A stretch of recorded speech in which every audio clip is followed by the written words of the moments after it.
yung valve cover ng all port lanes.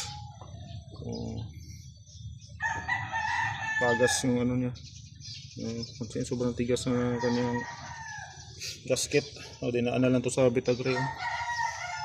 Dinikitan na lang ng sobrang daming Vitagre para maano yung gasket niya.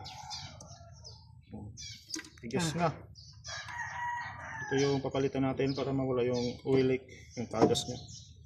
Hindi mabasa yung spark plug at yung ignition coil kasi mahal po yan pagka yung matsira yan. Kumpara natin sa bago.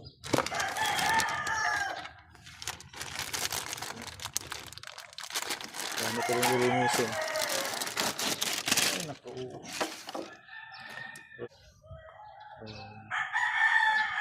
Kumpara lang natin guys. Yes pa. Parang plastic na yung naluluma. Malutong na talaga nito. Pag ganitong ano, tigas na. Magkakaroon talaga ng pagas. So ayan, lilinisin lang muna natin itong mga to, yung mga Vitagre na pinandikit at para bago natin to ibalik. Okay, ayos. Ayan. Check na rin natin yung kanyang timing belt. Pansin natin na marami ring oil sludge to. So ganito po yung cause ng nagdi-delay tayo ng ating chainsaw oil. Okay, mga ka-Diyos grads, ayos.